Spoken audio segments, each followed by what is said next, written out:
Comenzamos el tiempo de la palabra del Señor en esta mañana.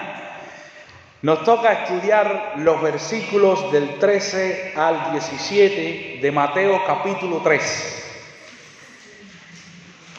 Capítulo 3 de Mateo, versículos del 13 al 17. Continuamos con nuestra serie de sermones tras los pasos del Maestro. Y vamos a estar mirando hoy un precioso pasaje de la Escritura. A mí me emociona mucho este pasaje porque suceden cosas extraordinarias. Cuando estén ahí ya me avisan. ¿Listos? Mateo capítulo 3, versículos del 13 al 17. Leemos la palabra. Entonces Jesús, qué lindo ya parece. Entonces Jesús vino de Galilea a Juan al Jordán para ser bautizado por él. Mas Juan se le oponía diciendo: yo necesito ser bautizado por ti, ¿y tú vienes a mí? Pero Jesús le respondió: deja ahora, porque así conviene que cumplamos toda justicia. Entonces le dejó. Y Jesús, después que fue bautizado, subió luego del agua. He aquí, cielos le fueron abiertos, y vio al Espíritu de Dios que descendía como paloma y venía sobre él. Y hubo una voz de los cielos que decía: este es mi Hijo amado, en quien tengo complacencia. Nada más de leerlo me emociono. Qué precioso pasaje de la Escritura. Qué precioso pasaje de la Escritura. Un pasaje, mis hermanos, que nos muestra uno de los momentos más impresionantes de la historia de la redención. Uno de los momentos más decisivos de la historia de la redención. Es, ¿qué cosa? El instante en el que Jesús deja atrás su vida privada. No se había sabido más nada de Jesús, solamente que crecía en gracia y en sabiduría para con Dios y para con los hombres. Ahora él deja atrás su vida privada, su silencio, para entrar en la escena, para aparecer el Señor. ¿Para qué? Comenzar su ministerio terrenal. Ahí comienza, mi hermano, una era totalmente diferente, un momento de la historia grandioso. Los domingos anteriores estábamos viendo a Juan en el Jordán, Juan el Bautista. ¿Quién era? El enviado de Dios a preparar el camino del Señor. Lo habíamos conocido como heraldo del reino, aquel que anunciaba, que preparaba el camino del rey. Mis hermanos, llegó el momento en el que el rey aparece, en el que Jesús entra en la escena. Se acaba el silencio, aparece el Mesías. Y es impresionante todo lo que sucede ahí, mis hermanos. Es bello, es bello. Hemos visto cómo Juan el Bautista predicaba con poder en el desierto, confrontando a las multitudes con el mensaje ¿de qué? De arrepentimiento. Y el domingo pasado, ahora sí lo tengo acá, estudiamos cómo Juan anunció que detrás de él vendría ¿quién? Uno que más poderoso que él, que les iba a bautizar con Espíritu Santo y con fuego. Aquí está el hombre, aquí está el rey, aquí está el Todopoderoso entrando en la escena. El escenario, mis hermanos, cambia de la profecía a la acción, de la promesa al cumplimiento. ¡Wow! Ya no es que viene, es que está aquí. No es que va a venir, es que llegó. Aquí está el rey, y ese es el momento, mis hermanos, que capta este pasaje. El personaje que todos estaban esperando finalmente aparece. Jesús entra en la escena, y a mí me encanta cuando veo este pasaje que Jesús va ¿a dónde? A donde está el mover de Dios, a donde todo se está llevando a cabo conforme a la voluntad del Padre. Jesús decide incluso caminar bastante para llegar ahí, porque Él quiere estar ¿dónde? Donde está el mover de Dios, donde se hace la voluntad del Padre, donde el reino del Señor se está llevando a cabo. Y ahí está Jesús. Sale de la simplicidad de su ciudad para presentarse en las riberas del Jordán. Deja atrás su vida privada y familiar para cumplir con su misión como enviado de Dios. Cuando pensaba en esto decía, ¿hasta qué punto nosotros estamos capaces o dispuestos de dejar nuestra vida privada, de dejar atrás todo por cumplir con la misión de Dios? ¿Hasta qué punto? Bueno, Jesucristo lo hizo. Jesucristo lo hizo. Emprendió un largo viaje para hacer la voluntad del Padre y ser presentado oficialmente como el Rey y el Señor del reino de Dios. Y este texto nos muestra, mis hermanos, al menos 3 evidencias poderosas que validan que Jesucristo es el Mesías, que Jesucristo es el enviado de Dios, que no es otro, y que no hay que esperar a más nadie, como hoy tristemente está el pueblo de Israel esperando a que aparezca otro. No, es Jesucristo. Y aquí suceden 3 cosas grandiosas, mis hermanos, que confirman que es Cristo, que no hay que esperar a más nadie, que si tienes a Cristo en tu vida, tienes al Rey de Reyes y Señor de Señores. Amén. Por eso he titulado el sermón de esta mañana, la revelación pública del Mesías, del enviado de Dios. La triple confirmación en el Jordán. Porque ahí en el río Jordán, un río cargado de tantos significados, un río que fue testigo de tantas cosas grandiosas del poder de Dios, en ese río ahora se lleva una confirmación del Mesías poderoso. Ese río a lo largo de la historia no nos deja de impresionar. De hecho, significa desde un punto de vista espiritual libertad, salida de la esclavitud, significa entrada a la tierra prometida, significa conexión con Dios. ¡Wow! Yo creo que mejor lugar no se pudo escoger para llevar a cabo la presentación pública de Jesucristo. Y lo primero que sucedió, mis hermanos, cuando vemos este pasaje de la Escritura, aquí voy a decir un nombre, o sea, voy a decir algo con respecto a Juan. Es importante que nos lo vayamos aprendiendo para enriquecernos un poquito en el vocabulario cristiano. Y es que Jesús, ¿y esto qué pasa aquí?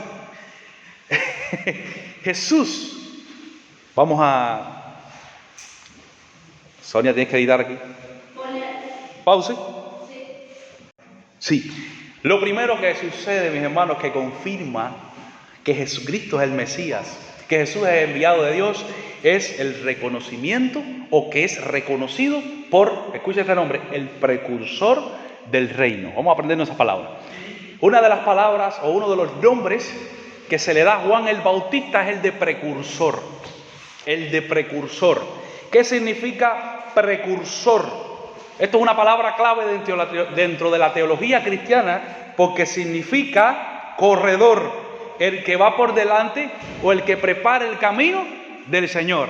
Y como hemos visto en sermones anteriores, este título a Juan se le presta muy bien. Este es el que lleva, el de preparar el camino del Señor. Amén. Dice la Escritura en los versículos del 3 al 15. Entonces Jesús vino de Galilea, Juan, al Jordán para ser bautizado por él, mas Juan se le oponía diciendo: yo necesito ser bautizado por ti y tú vienes a mí. Pero Jesús le respondió: deja ahora, porque así conviene que cumplamos toda justicia de Dios. ¿Estamos ahí? ¿Estamos aquí? Perfecto. El texto nos dice que Jesús vino de Galilea. ¿A qué? A ser bautizado por Juan el Bautista en el Jordán. Miren, se estima que Jesús, a la edad de unos 30 años, caminó unos 100 kilómetros, que es la distancia aproximada desde Nazaret hasta el Jordán, para ser bautizado por Juan. 100 kilómetros caminó Jesucristo para ser bautizado por Juan, para ser anunciado oficialmente como el Mesías. Miren qué interesante. Y yo cuando veo estas cosas vuelvo una vez más, ¿hasta qué punto nosotros nos sacrificamos por Cristo? Miren hasta qué punto Cristo se sacrifica, no tiene necesidad de nada y lo hace por nosotros. Miren qué interesante. Camina alrededor de 100 kilómetros hasta el Jordán. Marcos añade que fue específicamente desde Nazaret de Galilea, su pueblito de crianza. Las Escrituras nos revelan que este esfuerzo no fue porque Jesús necesitaba ser perdonado, ni porque había cometido ningún pecado, ni nada. Sabemos que Juan estaba hablando del bautismo, que estaba hablando del mensaje de arrepentimiento, y aquellos que se arrepentían se bautizaban confesando sus pecados y declarando oficialmente de que ahora iban a vivir una nueva vida. Jesús no tenía el por qué bautizarse desde el punto de vista humano. Jesús no era ningún pecador. Jesús no tenía pecado. La Escritura nos muestra en 1 de Pedro 2:22, no hizo pecado ni se halló engaño en su boca. No hizo pecado ni se halló engaño en su boca. Dice Hebreos 7:26 que Él es santo, inocente, sin mancha, apartado de los pecadores. ¡Wow! Jesucristo es santo, apartado totalmente de Dios. Vino más bien al Jordán porque tenía una misión que cumplir. Tenía una misión que cumplir. Al encontrarse con Juan, la Escritura nos dice que algo sucedió. Sucedió algo inusual. ¿Cuántas personas no estaban viniendo a donde estaba Juan a bautizarse? ¿Le negó Juan el bautismo a alguno de ellos? No. Pero cuando se encuentra delante de Jesucristo, ahora no lo quiere bautizar. No, yo a ti no te voy a bautizar. No, yo a ti no te bautizo. No. Pero no porque quería ser desobediente. No porque Jesús es tan pecador, Jesús es tan sucio que no se merece este acto. No, la Escritura nos revela porque se sentía indigno. ¿Quién soy yo, hombre pecador, para llevar a cabo este acto en la persona más santa de todas, en la persona más sublime de todas? ¿Cómo podría un ser inferior bautizar a uno superior que no ha cometido pecados? ¿Cómo es posible esto? Yo necesito ser bautizado por ti. Y dice Juan, y tú vienes a mí. Recordemos que en los versículos anteriores Juan dijo, detrás de mí, lo dijimos al principio, viene uno mucho más poderoso que yo. Él los bautizará con Espíritu Santo y fuego. Jesús, si yo necesito que tú me bautices a mí, ¿cómo yo te voy a bautizar a ti? Dice la Escritura que Juan se le resistía. Juan no quería bautizar a Jesús. Desde su perspectiva humana, aquello era ilógico. No entiendo Jesús.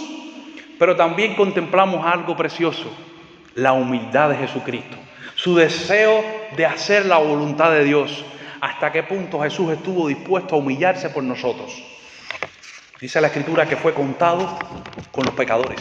Jesús, mis hermanos, se puso en la lista, en la fila de los pecadores. Jesús se puso ahí para ser bautizado.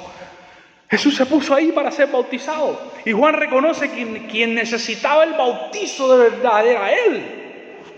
Sin embargo, Jesús le responde: Juan,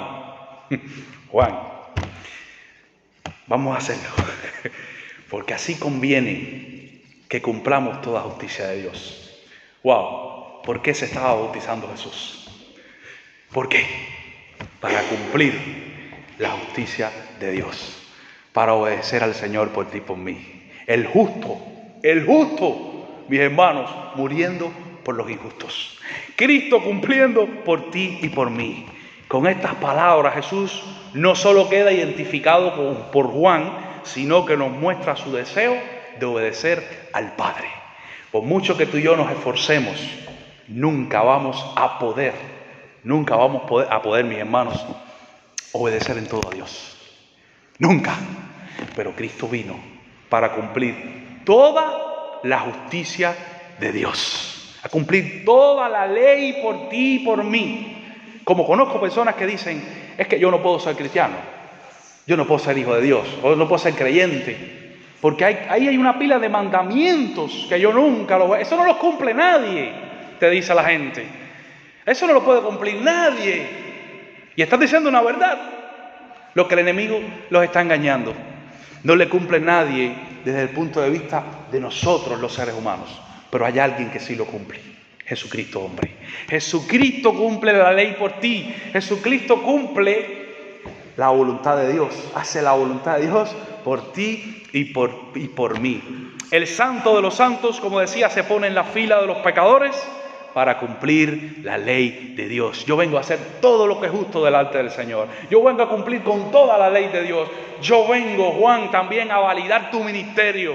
Yo vengo, Juan, al bautismo para demostrar aquí, Juan, que este es el punto donde el Dios eterno se identifica con el hombre caído. Mira, para que tú veas que nosotros, para que tú veas que Dios ama a esta humanidad. Al bautizarse Jesús hace dos cosas extraordinarias. Habíamos visto, valida el ministerio de Juan y abre camino a la justicia divina para todos nosotros. Yo vengo aquí para que la justicia divina sea derramada sobre esta humanidad.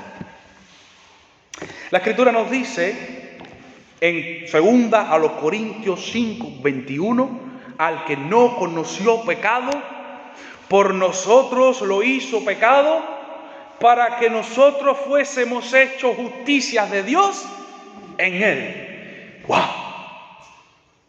No estimó el ser igual a Dios como cosa que aferrarse. Jesús, en su condición de Dios, sino que se hizo hombre. Vino a esta tierra en una condición humana, siendo hombre, interesante, para pagar por ti y por mí, para que la justicia de Dios estuviera sobre nosotros. Eso lo hizo Jesús. Así que yo voy a cumplir. Juan, vamos a hacerlo. Varios pasajes de la Escritura nos muestran que Juan fue reconocido que Jesús fue reconocido por Juan. Dice la Escritura en Juan 1:15, y son interesantes. Juan dio testimonio de él, diciendo, este es quien yo decía, es este. Mira Juan cómo lo confirma, es este es quien yo decía. El que viene después de mí es antes de mí. Habla de eternidad.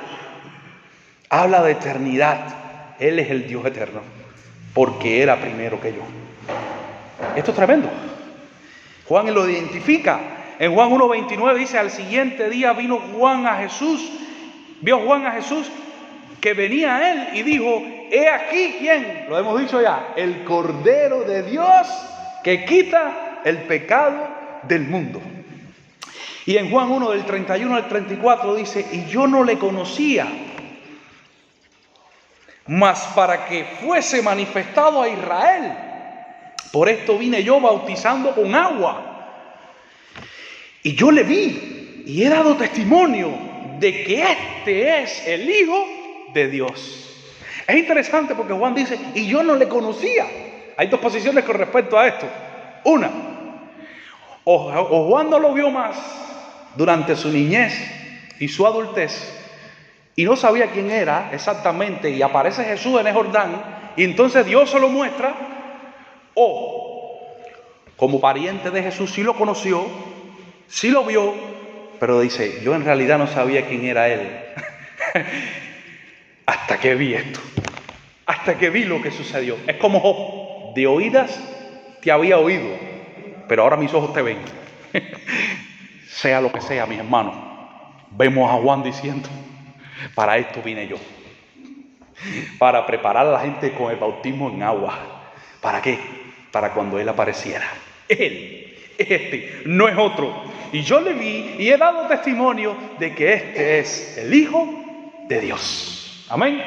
Este es el Hijo de Dios. Nuestra mayor barrera, mis hermanos, aquí vemos algunas aplicaciones para hacer la voluntad de Dios. A veces no es la falta de capacidad en nuestras vidas, sino que como vemos las cosas nosotros. No, es que yo creo que esto debería ser así. Algo que le estaba pasando a Juan. Juan, ante los ojos de él, de su razonamiento, lo que Jesús estaba haciendo delante de él no tenía sentido. Pero vemos que a los ojos del Señor sí. Mis hermanos, hay cosas en la vida que vamos a hacer que aparentemente no tienen sentido. Pero si es la voluntad de Dios, no nos toca otra cosa que rendirnos ante esa voluntad. Eso lo enseña Mateo aquí. Es interesante también que a menudo nuestros sentimientos de indignidad o intelecto nos paralizan para obedecer a Dios. Dios quiere que yo haga esto, pero es que yo soy medio torpe en las palabras. ¿Recuerdan a Moisés? Es que yo no sé bien cómo hacerlo. Es que yo no tengo facilidad con las personas. Mi hermano, es que yo me siento indigno. Está bien, pero tú no vienes a Cristo. O sea, tú no vas a hacer la voluntad del Padre por tus propios méritos. No es por tus méritos, sino por los de Cristo. Vemos a Juan, pero yo, bautizarte a ti. ¿Quién soy yo para bautizar? Mi hermano, es bueno. ¿Quién soy yo para servir? ¿Quién soy yo para predicar? ¿Quién soy yo para ser un creyente? Es bueno. No somos nadie, pero Dios nos ha hecho algo en Cristo. Y le damos gracias al Señor por eso. Así que si Dios te está llamando a algún ministerio de la iglesia, si Dios te está llamando a hacer algo grande, ve con las fuerzas del Señor, no por ti. No digas yo no puedo, porque puede ser que estés resistiendo a la voluntad de Dios como Juan. Hagamos como Juan, que como dice el texto, después que Jesús le explicó, al final lo bautizó. En nuestra vida cristiana la excelencia no es que brillemos nosotros, nos enseña Juan. Es que Él crezca y que nosotros menguemos.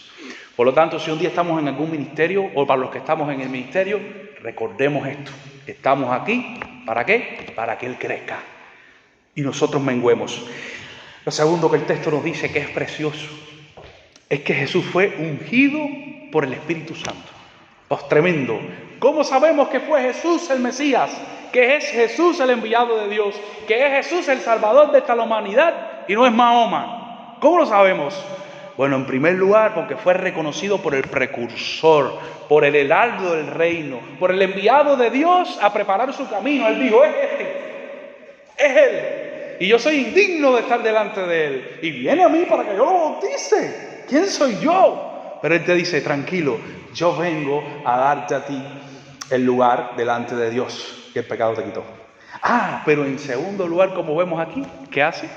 Es ungido por el Espíritu Santo. Ungido. Y Jesús, dice el versículo 16, después que fue bautizado, subió luego del agua. Y he aquí los cielos fueron abiertos. Y vio al Espíritu de Dios que descendía como paloma. Dice, y vio al Espíritu de Dios que descendía como paloma y venía sobre él. Tremenda manifestación que afirma, que valida que Cristo es el Mesías. Que declara que Jesús es el Mesías. La unción o la palabra ungido, según el texto bíblico o según la palabra del Señor, significa ungir, significa apartar, consagrar, capacitar a una persona para algo. Y eso fue lo que vino a ser el Espíritu Santo sobre Jesús. ¿Vino a qué? A capacitarlo para la obra del ministerio. Vino a ungirlo, a apartarlo, a consagrarlo, aunque ya sabemos que de la eternidad estaba apartado y consagrado. Lo que sucede en el Jordán es la investidura oficial de Jesús con el Espíritu Santo que viene sobre él para capacitarlo para la obra del ministerio. Entonces, tú pudieras preguntarte, ¿pero por qué Jesús, siendo Dios? ¿Por qué? Necesitaba al Espíritu Santo. ¿Por qué? ¿Por qué? ¿Acaso Él no tenía todas las capacidades? ¿Acaso Él no era Dios? ¿Qué nos enseña la palabra del Señor? Que siendo Dios, siendo en forma de Dios, no estimó el ser igual a Dios como cosa que aferrarse, sino que se despojó a sí mismo. Jesús era verdaderamente hombre, verdaderamente Dios, o 100% hombre, o 100% Dios, como queramos decir, pero tenemos que entender que Jesús, cuando vino a esta humanidad, renunció a su atributo como Dios. Se hizo hombre. De manera que el que murió en la cruz fue Jesucristo, hombre. Como hombre necesitaba ¿qué? Ser capacitado, revestido de lo alto con el poder del Señor.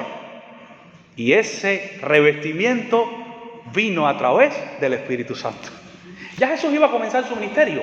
El Espíritu Santo debía capacitarle, llenarle de ese poder del que él había allá arriba en el cielo renunciado para hacerse un simple pecador. Aunque no era un pecador, perdón, un simple hombre. Un simple hombre. un simple hombre. Y Dios dice, ahora yo lo voy a capacitar a él, lo voy a revestir de lo alto. ¿De dónde saca eso el pastor? El mismo Jesús lo dijo. El mismo Jesús lo dijo. Jesús nos dice en Lucas 4:18, el Espíritu del Señor está sobre mí. ¿Para qué? ¿Por qué? ¿Por qué? ¿Por qué? ¿Por qué está sobre mí? Por cuanto me ha ungido, me ha capacitado, me ha revestido de lo alto, me ha llenado de todo el poder del que yo renuncié de arriba como Dios. Dice, ¿para qué? Para dar buena nueva a los pobres, sanar los enfermos, resucitar a los muertos, devolverle la vista a los ciegos, para proclamar el año agradable del Señor. El Espíritu debería venir sobre Jesucristo en su condición de hombre, porque sabemos que el Espíritu Santo es la tercera persona de la Trinidad. Pero Jesús, el Hijo, segunda persona de la Trinidad, necesitaba ser revestido de lo alto. ¿Qué dice Juan? Que automáticamente cuando Jesús sube del agua, sucedió algo interesante. ¿Qué fue lo que sucedió cuando Jesús subió del agua? Los cielos le fueron abiertos. Pero antes de llegar ahí, miren qué detalle más interesante. Mateo nos dice, subió luego del agua. Pero cuando vamos a Marcos añade que subió de entre el agua, dándonos la idea de una inmersión total. Pero lo lindo no es esto. Lo lindo no es esto. Lo lindo es como Lucas lo expone. Lucas nos dice en el capítulo 3, versículo 21, y orando, el cielo se abrió. Y orando, el cielo se abrió.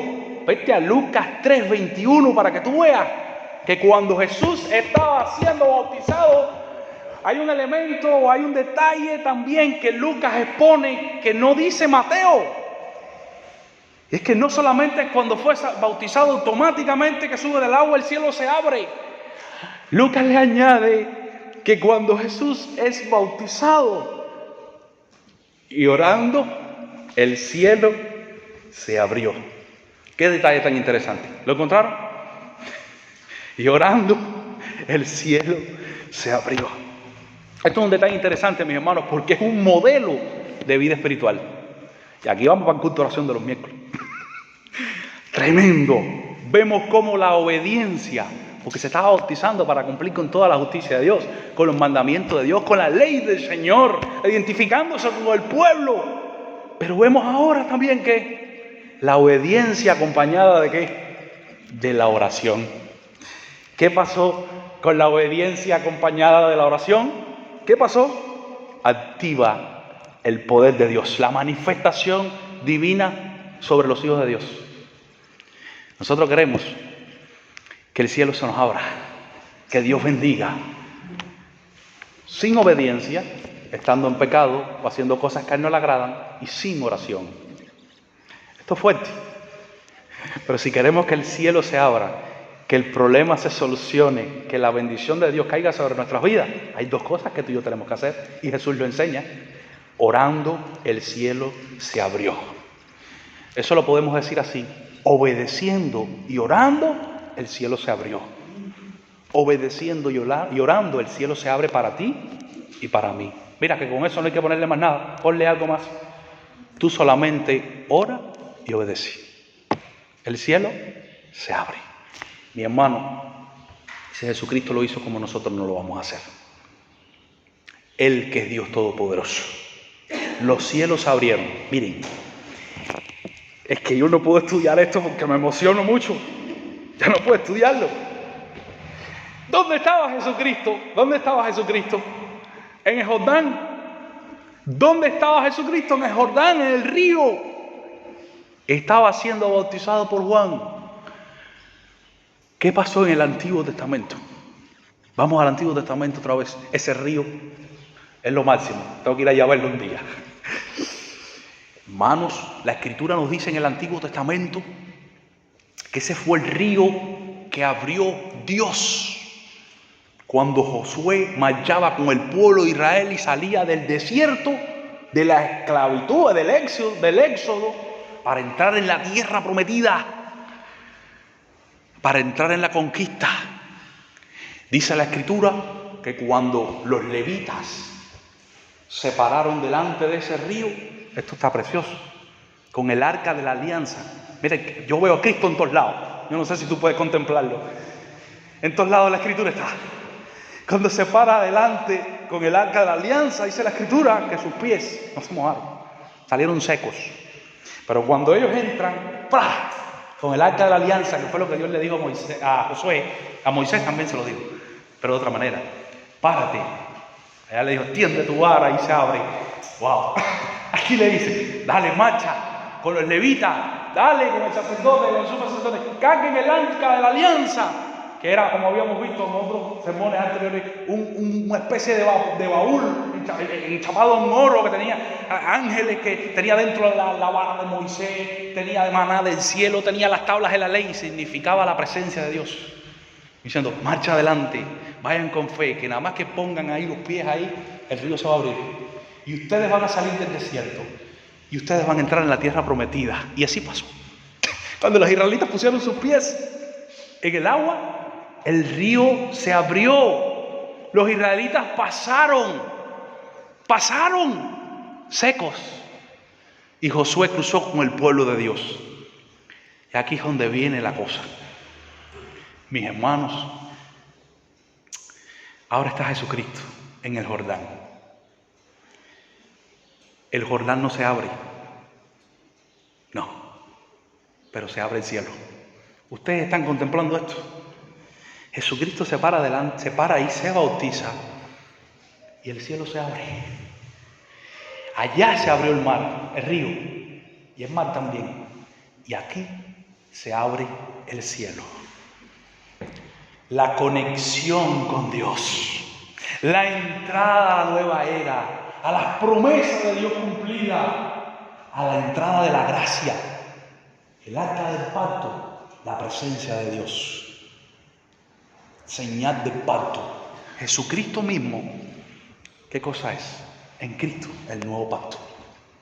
El Hijo de Dios. Ya no es un arca lo que está ahí, pero más duro. ¿Quiénes cargaban el arca? Aplica a Cristo en todos lados. Los levitas acompañados con el sacerdote. El sumo sacerdote. Dice la Escritura que Él es el sumo sacerdote. Hebreos lo muestra. Jesucristo. Sobre la casa de Dios. Ahí está. Intercesor. Ahí está. Nos introduce en la tierra prometida, en la promesa de Dios. El cielo se abrió. Esto es precioso. Eso es tremendo, mis hermanos. Y el Espíritu desciende sobre Jesús como una paloma. Es interesante porque la paloma tiene varios significados en la Escritura. Dice como una paloma, no que descendió una paloma, como hay una mujer por ahí con una paloma en las redes sociales, no. Como una paloma, una figura. Como una paloma desciende el Espíritu de Dios sobre Jesús para ungirlo, para capacitarlo, para marcarlo, para confirmarlo una vez más. Como una paloma. ¿Qué significa la paloma en la Escritura? Uno, el que nosotros conocemos, paz. Jesús es la paz entre nosotros y Dios. Él nos une en un solo pueblo, tanto a los gentiles que somos nosotros como Israel, delante de Dios en Cristo, somos uno solo. Él quitó la enemistad que había entre tú y yo, entre el ser humano con Dios. Y ha declarado la paz con el Señor. ¿Pero qué significa la paz? Ternura. ¿Qué significa inocencia? ¿Qué significa mansedumbre? Estas son cosas que tenían mucho que ver con el carácter de Cristo. Manso y humilde de corazón. ¿Qué estaba apuntando esto? Que Jesús, manso y humilde, nos conectaría con el Padre. Pero más lindo todavía, ¿saben lo que significa la paloma en el Antiguo Testamento? Según Levítico 12:6, era uno de los animales, de las aves en este caso, que se usaba para el sacrificio de los pecados. Se ve poco esto con respecto a la paloma, pero te está diciendo, Él va a ser también el sacrificio perfecto. Mi hermano, el cielo se abrió, así como el velo se rasgó. Cristo rompió, quitó todo obstáculo entre tú y yo con el Señor y nos dio acceso ante el trono de la gracia. Ya lo estaba anunciando, ya lo estaba preparando desde su bautismo y te estaba diciendo esto, mira, hasta la cruz, desde que apareció hasta que va a ser crucificado. Esto es tremendo, es interesante. La Escritura nos dice en Isaías 11:2, y reposará sobre él el espíritu de ¿quién? De Jehová. Eso es parte de la profecía. El espíritu de sabiduría y de inteligencia, el espíritu de consejo y de poder. Tremendo. Imagínense ustedes, si a Jesús, dicen que la Escritura, cuando vino aquel día a la fiesta, que estuvo en el templo, que la gente se impresionaba del conocimiento que Cristo tenía, sin tener el Espíritu del Señor. Imagínese usted ahora revestido de lo alto. El mismo Espíritu que tenemos tú y yo ahora. Un espíritu de sabiduría, de inteligencia, de consejo y de poder. ¿Por qué tú y yo no somos los mejores consejeros que hay ahora? ¿Y por qué tú y yo no mostramos un poder tan grande como este? ¿Y por qué tú y yo no logramos tener una inteligencia que asombra a todos? ¿O por qué tú y yo no mostramos una sabiduría tan poderosa al mundo? Si ese espíritu está en nosotros también, si nos ha capacitado a nosotros también. ¿Qué está pasando con nosotros? Vamos a tener que buscar más del poder del Espíritu, ser llenos del Espíritu. Dice Juan 1 del 32 al 33, y también lo dijimos ahorita, pero ahora añade algo. Juan dio testimonio diciendo, vi al Espíritu que descendía del cielo como paloma y permaneció sobre él. En el Antiguo Testamento, el Espíritu Santo venía sobre una persona y salía. Venía sobre un rey y salía. Ahora dice la Escritura, sobre Cristo permaneció. Lo mismo que iba a suceder en ti y en mí. El Espíritu iba a permanecer. Y yo no le conocía, pero el que me envió a bautizar con agua, aquel me dijo, sobre quien veas descender el Espíritu y que permanezca sobre él, ese es el que bautiza con Espíritu Santo y fuego. Tremendo. Confirmado que Jesús es el Mesías por el poder del Espíritu Santo. Por el Espíritu del Señor, tercera persona de la Trinidad de Dios. Dice Hechos 10 del 37 al 38. Vosotros sabéis lo que se divulgó en toda Judea. ¡Wow! Esto se divulgó en toda Judea. Comenzando desde Galilea, después del bautismo que predicó Juan. ¿Qué cosa? ¿Qué se divulgó? ¿Qué se regó? ¿Qué se dijo? ¿Qué se anunció en todos los lugares? Como Dios ungió con el Espíritu Santo y con poder a Jesús de Nazaret. Cómo lo ungió y cómo éste anduvo haciendo bienes y sanando a todos los oprimidos por el diablo, porque Dios estaba con él. No hay más nada que decir con respecto a eso. Tremendo. El Espíritu unge a Jesús y esto demuestra que Cristo es el enviado de Dios a salvar a la humanidad. Mucha gente hoy en día vive agotada. ¿Por qué? Porque está preocupada en sus problemas, en sus necesidades, con su familia, en su trabajo. Quiere resolver las cosas por sus propias fuerzas. Si Jesús, siendo el Hijo de Dios en su condición de hombre, necesitó orar para que el cielo se abriera y el Espíritu Santo lo capacitara, lo revistiera, ¿por qué creemos nosotros que podemos solos? ¿Por qué? Hermano, en cualquier problema que venga a tu vida, busca de Dios. El Espíritu nos da esa paz, nos da ese poder. Nuestro éxito no depende de cuán inteligentes somos, sino de cuánto dependemos de Dios. Te dice algo, pero a veces nosotros queremos resolver las cosas por nuestra propia cuenta. Aquí vemos a Jesús, el Todopoderoso, siendo revestido de lo alto. El ministerio que le capacitó el espíritu que le capacitó para el ministerio, y orando al Señor. Amén. Oramos un momento. Padre, estamos maravillados con tu palabra. Es tan linda, Señor, y tan poderosa. Gracias por Jesús y por el Espíritu Santo, Señor, que hoy está en nosotros también. Queremos pedirte ahora de manera especial que tú seas con la pastora Estela, que tú alivies su cuerpo. Dice tu palabra que el Espíritu capacitó a Jesús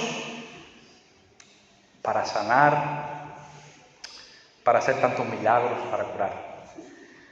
Pedimos, Señor, tu socorro para que el Espíritu del Señor que está en ella y en nosotros, Señor, le esté aliviando de ese dolor en su costado y que ella, Señor, pueda disfrutar de tu palabra también y gozosa, Señor, de cómo tú le sigues hablando a tu pueblo y cómo tú, Señor, todavía tienes un propósito bien grande con Montequinto. Bendice y fortalece a la pastora Estela para que vea con sus ojos, Señor, muchas victorias más en el Señor, pero con los ojos físicos, porque sé, Señor, que con los ojos espirituales ya ella vio, Señor, las grandes cosas que tú vas a hacer entre nosotros. En el nombre de Jesucristo, amén. Y la última confirmación que valida que Jesucristo es el enviado de Dios, la más sublime de todas, la aprobación de ¿quién? Del Padre. Jesús fue aprobado por el Padre. Dice la Escritura, y hubo una voz del cielo que decía: este es mi Hijo amado, en quien tengo complacencia. ¿Qué significa aprobación? ¿Qué significa ser aprobado? Consentir, aceptar, estar de acuerdo. Me satisface, estoy orgulloso en el buen sentido de la palabra de Él. Es Él, mi Hijo amado.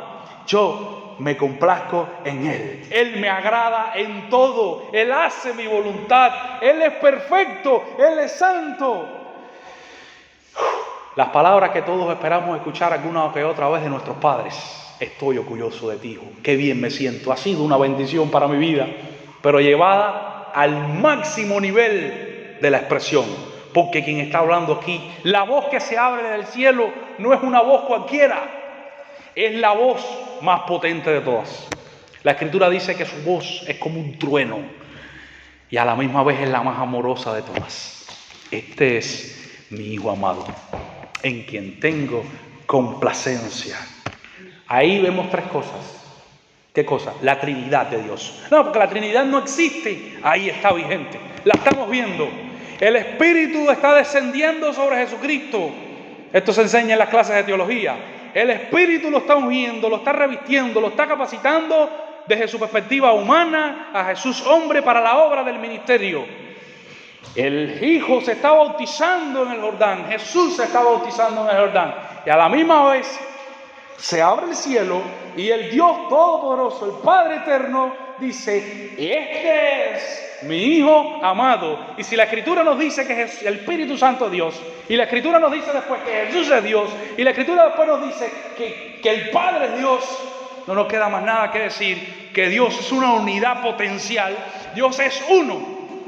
Es Padre, pero es Padre, Hijo y Espíritu Santo. La misma fórmula bautismal de Mateo 28. Bautizándolos en el nombre del Padre y del Hijo y del Espíritu Santo. Y cuidado con esto, que andan por ahí doctrinas enseñando que esto no existe, que la Trinidad no es real. Está vigente en toda la Escritura. Tal vez la palabra Trinidad como tal no aparece, pero sí está vigente. Lo vemos.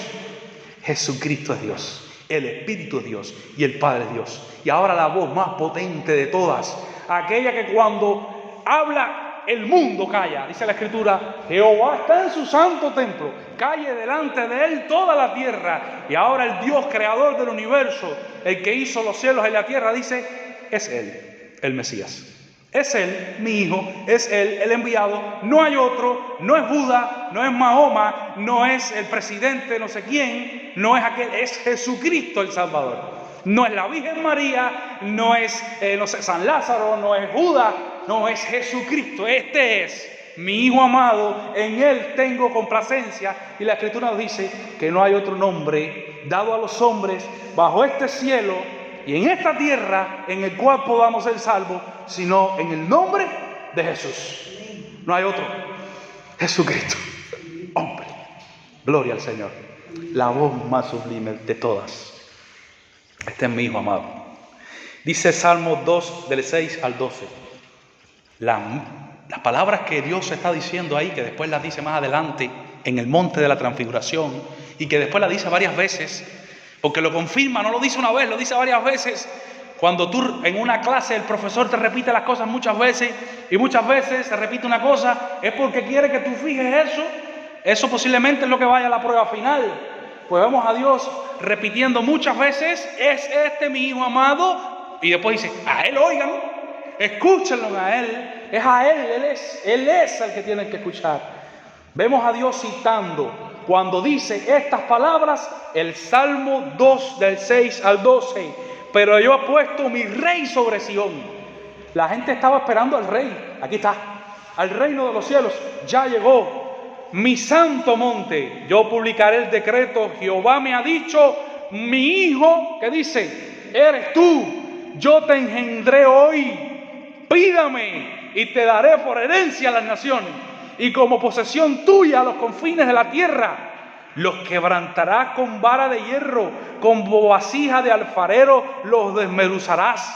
Ahora pues, oh reyes, sed prudentes, admitid amonestación, jueces de la tierra, servid a Jehová con temor y alegraos con temblor, honrad al Hijo para que no se enoje y perezcáis en el camino, pues se inflama de pronto su ira. Bienaventurados todos los que en Él confían.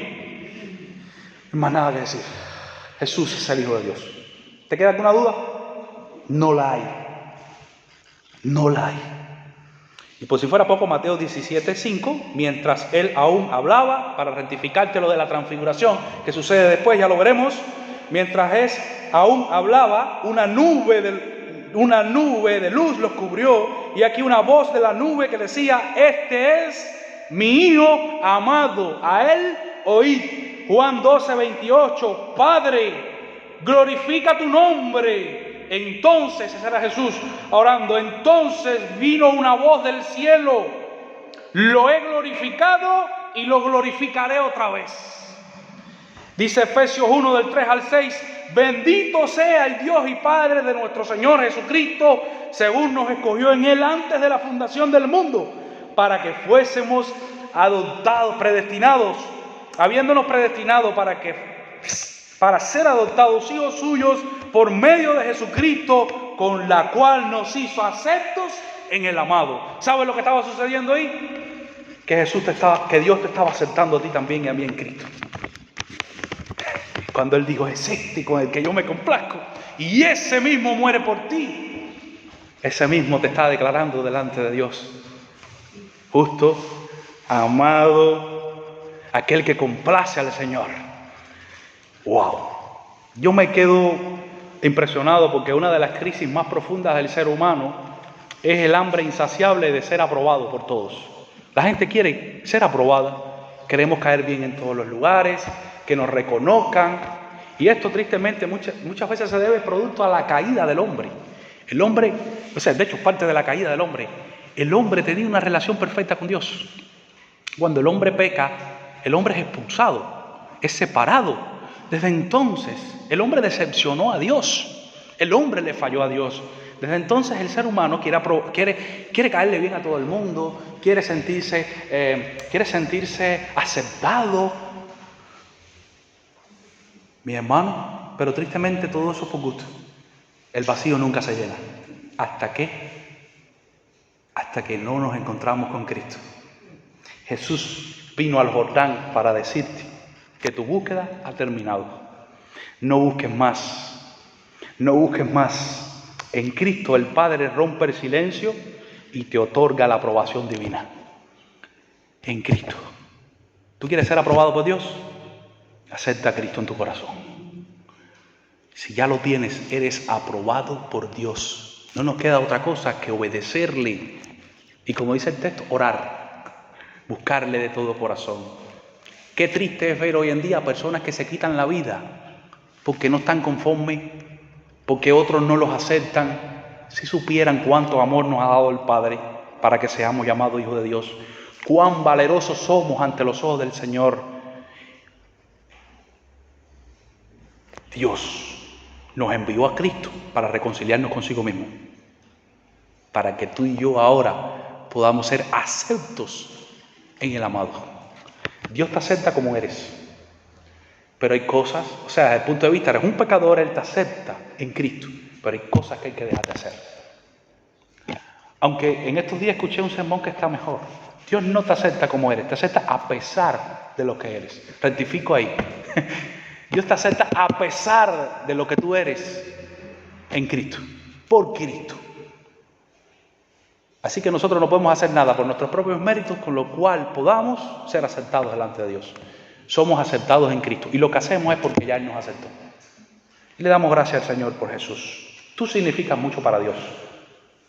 Tú significas mucho para Dios.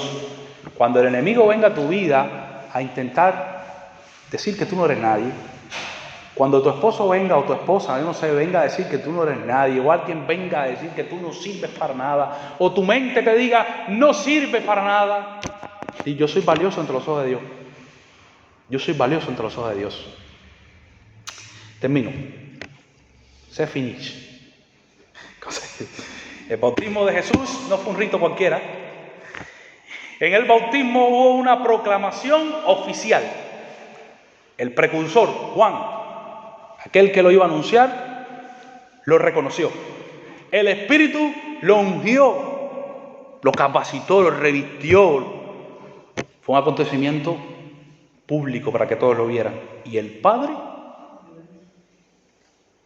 lo aprobó. Mostró su aprobación. Tremendo. Por tanto, no hay que ir a buscar a más nadie que no sea Cristo. No hay que poner la fe en otra cosa. Tristemente hemos tenido hermanos en la iglesia que vienen, están unos días, dejan la idolatría o dejan cualquier cosa y después se apartan otra vez atrás de esa cosa. O van tras otras experiencias. No hay que buscar nada. Si tú tienes a Cristo, lo tienes todo. Él es tu Salvador, Él es tu Señor. Él es el que te da el lugar que el pecado nos quitó delante de Dios. Por lo tanto, vamos a aferrarnos a Cristo. Vamos a buscar obedecerle. Vamos a buscarlo en oración. Yo estoy seguro de que aquí en los miércoles pueden haber más gente todavía. Y oramos por eso. Vamos a orar juntos. Vamos a estar juntos como iglesia. Y démosles gracias a Dios porque tenemos a Cristo. Y tenemos la verdad. La Escritura dice, conocerán la verdad y la verdad os hará libre. Tenemos en nuestro pueblo musulmanes. Tenemos en nuestro pueblo gente de todo tipo. Tristemente, mis hermanos, si no tienen a Cristo, están en tinieblas, lejos de Dios. Pero nosotros estamos en el Señor. Amén. Así que felicidades si estás en Cristo. Si no tienes a Cristo en tu corazón, pues reciba a Jesús, acepta a Cristo. La revelación más grande de todos. De hecho, Cristo es la revelación perfecta de Dios. ¿Ah? Nos enseña la Escritura. Dios se ha revelado a la humanidad de varias maneras. Y una es a través de Jesús. Él es la revelación especial de Dios. Lo hizo a través de su palabra, lo hizo a través de muchas manifestaciones, pero ahora en Cristo es la revelación especial. Así que, terminamos. Entonces,